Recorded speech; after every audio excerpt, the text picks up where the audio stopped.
The first question is, what is the main, who is the main enemy of the democracy in our times? International terrorism, Islamic terrorism, or security measures in the Europe and other countries.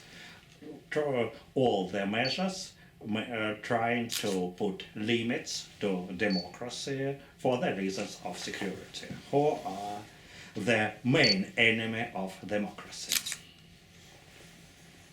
Oh, I would say that the main enemy of democracy is despotism. And especially a type of despotism that is savage and wild and unjust and unfair. That is the main enemy of democracy. Terrorism is violence. Violence can be used by states, then you have state terrorism.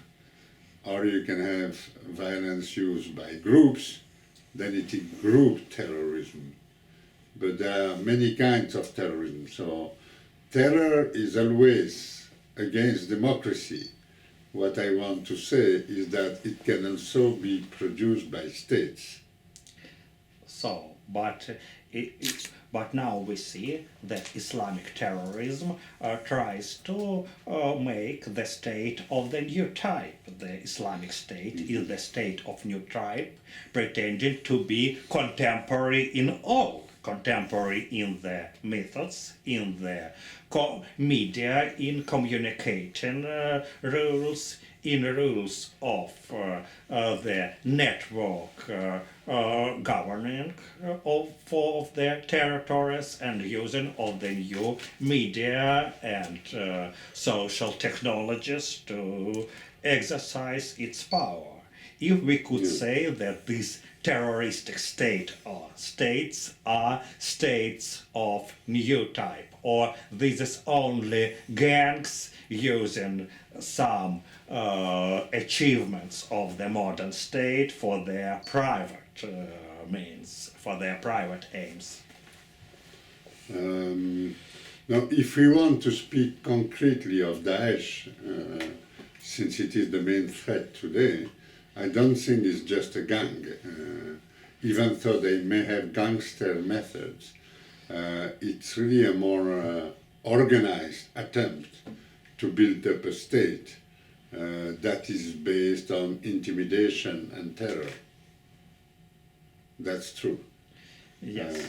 What I wanted to emphasize is that Daesh, who is based on terror, is a response to terror. Please explain it.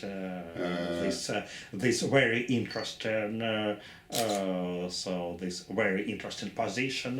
But we want to explain it. How it could be explained in political plane. Yes. If you see that Daesh has been born in Iraq, was in fact born of Al-Qaeda, but was essentially an attempt by previous ex-generals and high officers, as you know, of the Iraqi army, Yes. To organize an attempt to build a new state in Iraq and Syria. It's a response to terror that has been brought by the US. All these people who are now at the head of Daesh have been in jails, have known each other in jail, American jails, in Iraq, where they decided to resist against external aggression. And also with the old dream of building an Arab state that will cover at least Iraq and Syria, which was a dream that was frustrated earlier by colonialist power, because if you remember, at the end of the First World War, even though there was a dream of building a big state of Arabia. This has been frustrated by the British and the French colonialists. So they have still that in mind, that the Western aggression one day has to be amended or responded to by an attempt to build a state. The problem is that these people coming from the Iraqi army were violent, were based or used to brutal methods. Now that's one side of the story. The other side that's Iraq. The other side is Syria. If you look at the regime of Bashar al-Assad and his father, Hafez al-Assad, these were regimes based on terror. These were terrorist regimes using extremely brutal and terrorist methods against their own population. So they have also generated a counter-terrorism to fight against them. So terror is everywhere.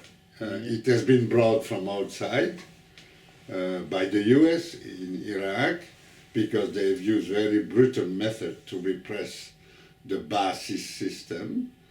And on the other hand, you have the regime of Syria was based on terror. Terror against their own people, against their own citizens.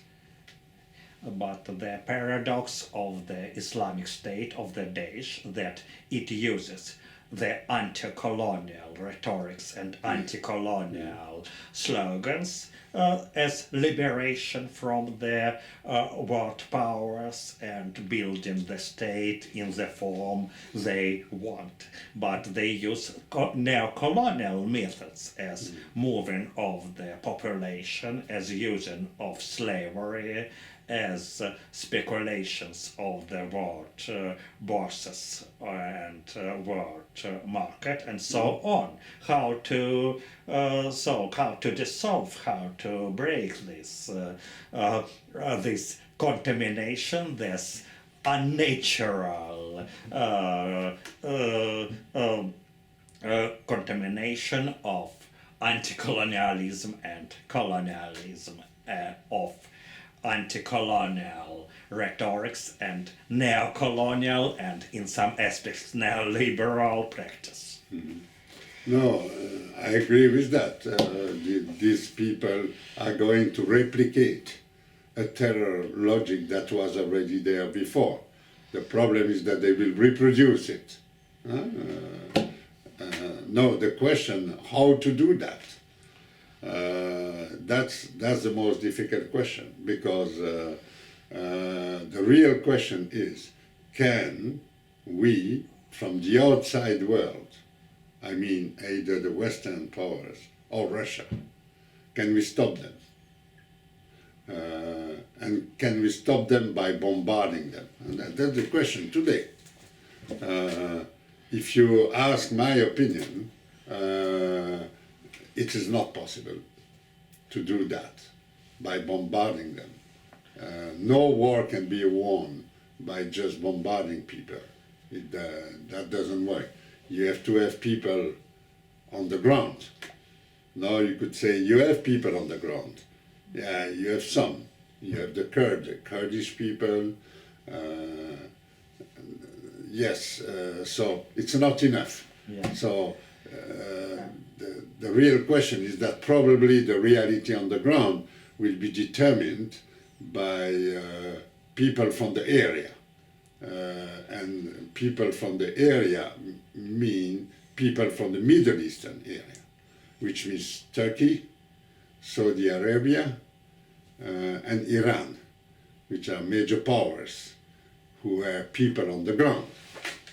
If you look at the situation in Iraq, Baghdad has been saved by the Iranians, the Revolutionary Guards.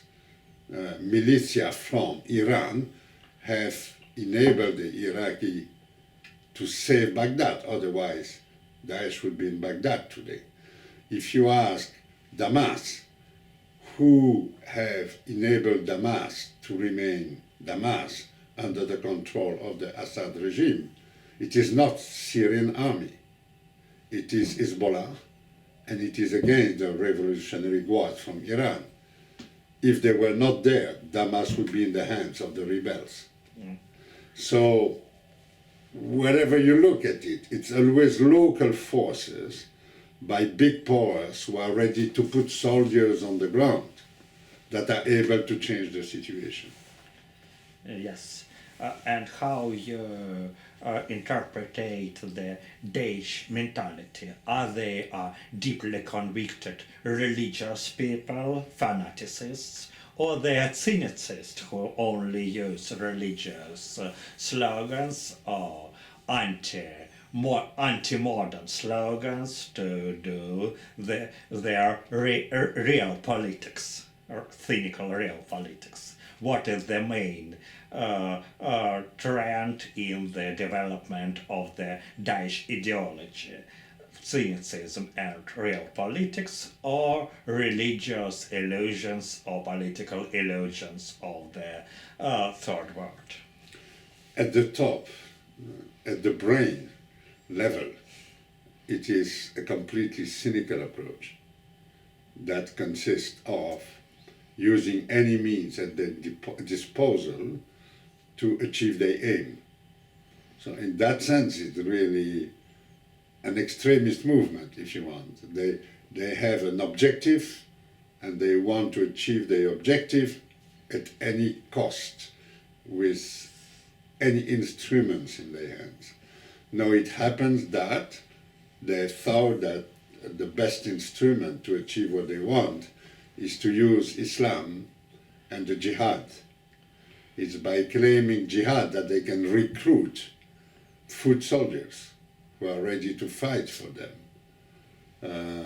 But I think that the people at the top who come from Baath party are not Islamists are not religious people. At the medium level, you have some Islamists, like people who are training the foot soldiers. Many of them are Chechens or Dagestani and Iraqi. Those people may be religious, but not the top, not the brain. They are just cynicist generals who command the army. Are very clever people, by the way, and very good strategists. You know that Russia in the 19th century was the cradle of terrorism. You know that Russian terrorists were one of the figures of the, for example, decadence culture of the end of the 19th century. Russian terrorist, it was the personage of the European politics. For example, in Moscow we have the streets named after Russian left-wing terrorists as Kalaev and so on. And what lessons could Europe take from the history of the Russian terrorism as one of the first form of the world terrorism? Yeah, okay, that's a very striking parallel, but you are right that in a sense the revolution of the Soviet Union, or the revolution that has given rise to the Soviet Union, has been built on terror. Yes. Bolshevik terror. Yes, Bolsheviks named terrorists as their direct preceders, and they used the Red Terror as the main instrument to obtain the aims of the revolution, of the Bolshevik Revolution. So what are the lessons of these forms of terror? Very complicated, sometimes forms. Sometimes this terror wasn't at first cynical, it was idealistic, of course, terror. The Russian terrorists were idealists, and they were dreamers about the new type of society. They were utopians and so on. And what will be the lessons from this sometimes sublime form of terrorism? For now, when now we need to fight against the infernal form of terrorism. Yeah, it's a very interesting parallel again. You're right, I share your analysis that Bolshevik regime has been built up by a radical intelligentsia that believed that any means could be used in order to build up the state, and with the aim, an utopian aim, but based on a total control of the society, which means a total control of the people and the people's lives. And they thought that this total control of people's life were justified to achieve the ideal utopian aim of building up the ideal society. And it is correct to say that it is the same with the Islamists. They also have an utopian ideal, which is to restore a kind of ideal society based on Islam, that, by the way, has never existed in reality. Contrary to what they say, it has never existed. And they believe that they have a right to impose their utopian view by a complete control of the society and their lives. And in that sense, they are ready to use the most despotic and authoritarian methods to impose their will. And this is, of course, something that is unacceptable, because as the Soviet Union and the Bolshevik experience have shown, you cannot impose an idealistic view for which you are not sure that it is feasible in reality. But that leaves the whole question: how do you do to counter them? Yes. And the impression there is that people have to resist, have to find to gather the strength to resist these people, and that may take a lot of time.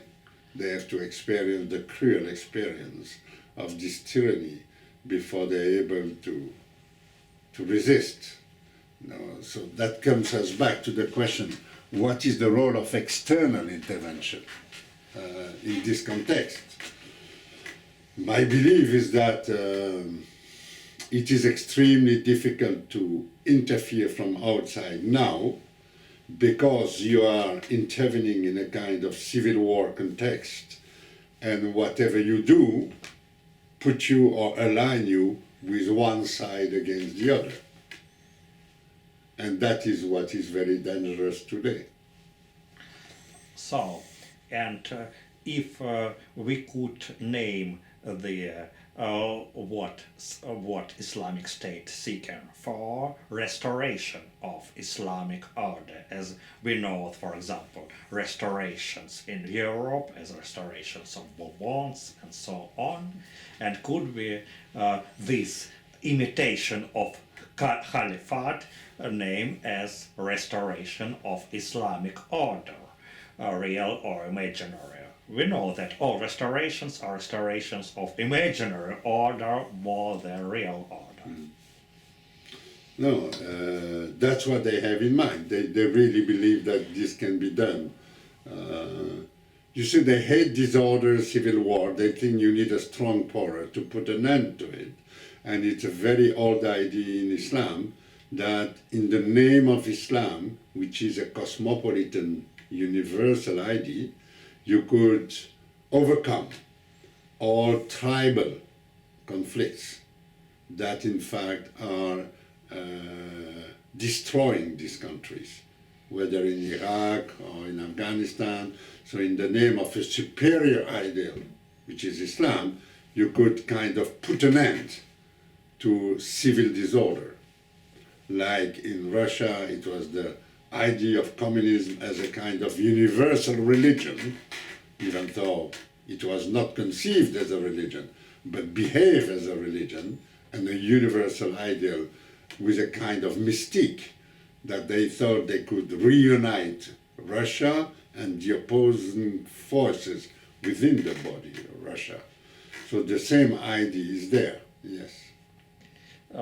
So there is an idea of restoration. Yes, but when we speak about the totalitarian states of the 20th century, we see that these states seek any collaboration with the free world. For example, Lenin tried to exercise all diplomatic contacts with the West, and to that Soviet Russia need to be the flagship of the communism, but it is also needs to be one of the normal states collaborated with other states in normal economic, diplomatic, and so on. And what we can say about Daesh?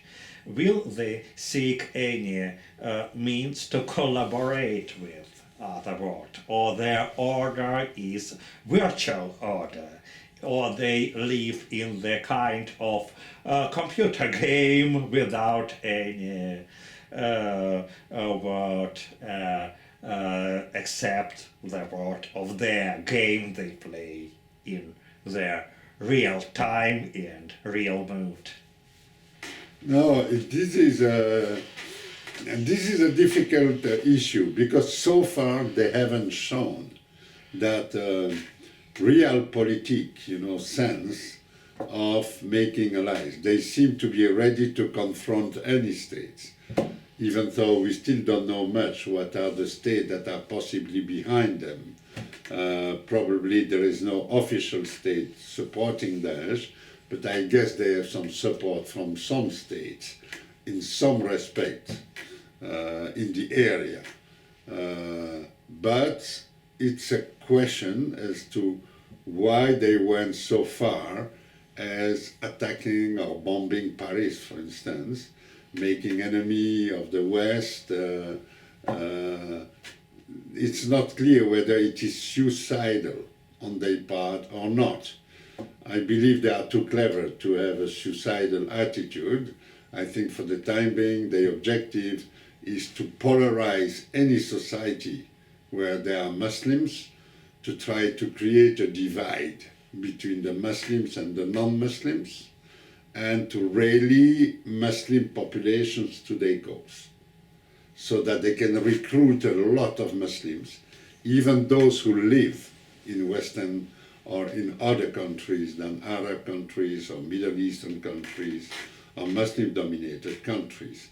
So again, it's a typical extremist game in which they're ready to risk a lot, where they hate moderate, and they would like any Muslims to take a position. Either you are with us or you are against us. If you are against us, you are a traitor. If you are with us, then come and fight for us. So they want to universalize the struggle that is taking place in Iraq and Syria by forcing the Muslim to take a stand and join them in the struggle.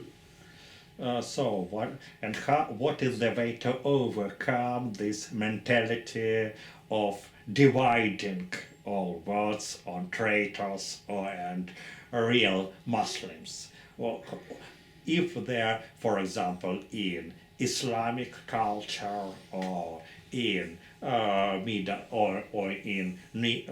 Middle East culture, political culture, there are some ideologies to opposite to this Islamic recruiting through terror, to this industry of recruiting to terror, and to this industry to terror. We see that Daesh is industrial country, but it is not industry of making goods, but industry of recruiting and exercising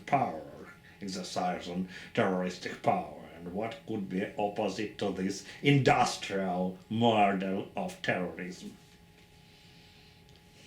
What could be, there are two questions, if I understand. Yes. The first one is how will the Muslim world react to this attempt of recruitment and dividing the Muslim world, etc. And here my answer is that, of course, the majority, by far the majority of the Muslims are against this violence exerted in the name of Islam. But the whole question is to what extent do they dare to express their opposition. To express and to make any model of the peaceful Islam, of the contemporary, of the modern Islam. How to, what will they dare to reformulate the Islamic theology, the Islamic politics in peaceful and contemporary terms?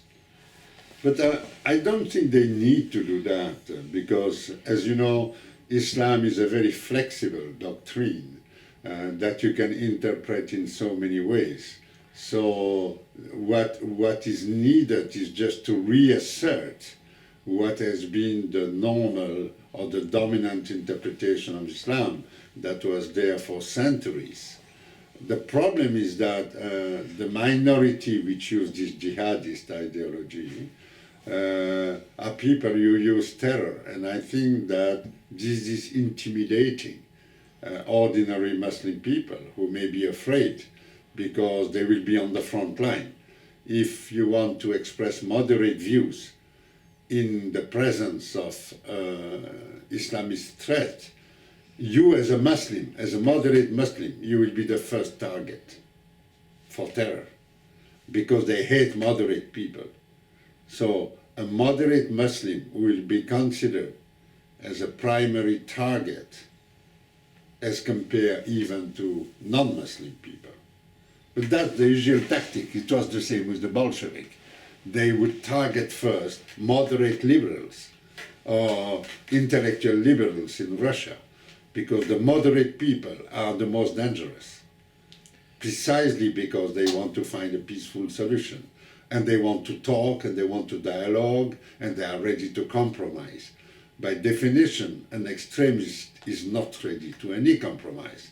He doesn't want to talk, he doesn't want to dialogue, he just wants to impose his will. And that's why it is the moderate Islamists find it extremely dangerous to express in an energetic manner their moderate views. If they only frighten to express or they have no exact means to express, for example, intellectual resources, intellectual arguments to express their position of the modern Islamic world. I think they have the means, they have intellectual means, they have newspaper like Al-Ariyat in London or etc. The problem is that you would like them to be more vocal still. And this is where probably fear is playing a role. I would say they're more frightened. It's not that they don't know how to express. If you meet many Muslim intellectuals, they have no problem in articulating their moderate view. They will. The problem is to do it publicly when they can be a target of terror, and they will be the primary target of terror. And the last question, but great questions, what could Western intellectual to do with this problem? What they could invent to solve this problem, to solve this world problem. So what will be the mission of the Western intellectuals against terror? You know, I think that as I see the role of intellectuals like myself is two-sided. It's to do two things together. The first thing is to say that there are basic principles that a moderate intellectual has to defend and support, which is that you cannot construct any viable social and political order outside dialogue, talking to each other. I don't even speak about democracy here. Just say a society in which it is possible to listen to each other and to express different views. Insofar as you have movements like fundamentalist movements who are believing they have a truth and that they have the right to impose that truth on others, we have to resist them. Full point. There is no doubt about that. Second point, that's the first thing an intellectual must do. The second thing is that it is also the role of the intellectual to reflect upon this basic question. Why have we come to such a situation in which a minority of terrorists could take so much importance? In a society, you always have people who are unbalanced, who are crazy. There are few. So any society has to deal with these crazy people. Now the question is, why is it that in a given time these people take so much importance? There are elements in the context, the historical context, that must explain why these people have come to be so powerful. And we have to think about our own responsibility in this situation. We cannot just say that terror is there, we have to fight against him. We have to think about how to prevent it from starting. No, it is too late for Daesh, it is there. But how could we have done to prevent it so that in the future we don't repeat the same mistake? That, I think, is a very critical thing. Just let me take the example of Syria. I have already taken the example of the US aggression against Iraq, which for me was a major mistake that we are still paying for today, because they destroy, in a sense, an international order by doing that.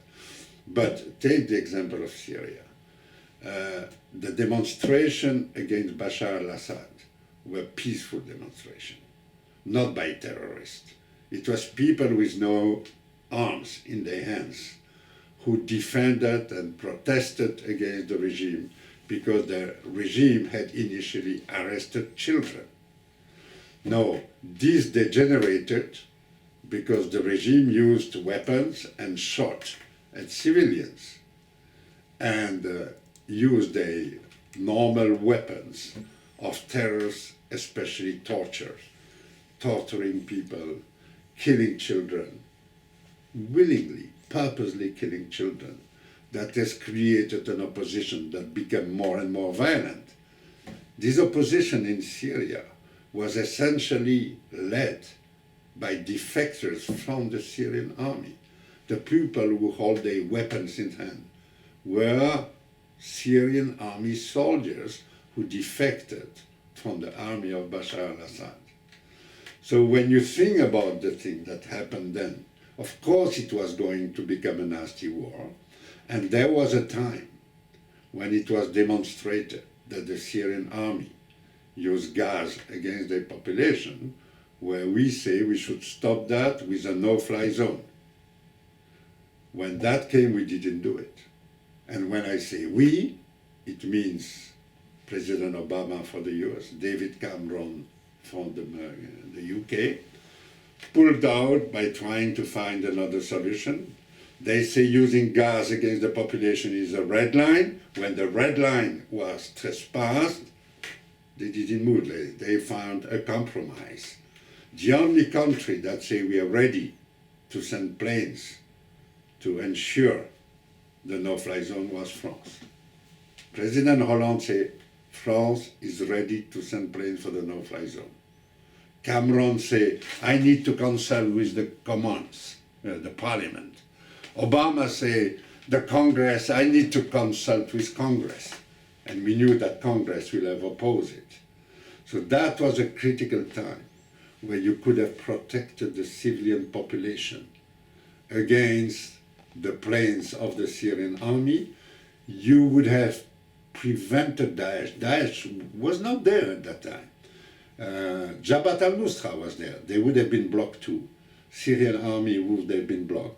you would have prevented this huge, massive migration that you have today of the people from Homs and all these areas, Aleppo, that are coming to Europe because they want to escape this area of war. They want to escape terrors. Which terror? Terror of Daesh and terror of the Syrian army. And this is, you know, the critical time to do something was that one. And now you have bombardment. Maybe bombardments will kill Daesh, but other movements will come in the stead of Daesh. You will not solve the problem by killing Daesh. And what I think that Russia is doing is not only killing Daesh. What Russia wants is to kill all opposition to Bashar al-Assad to make this regime survive. And I think this regime has to go because this is a regime of terror. So there are terrors on both sides. And I think that the terror of the Syrian and the Syrian rebels has been nurtured by state terrors of the regime of Syria. Thank you.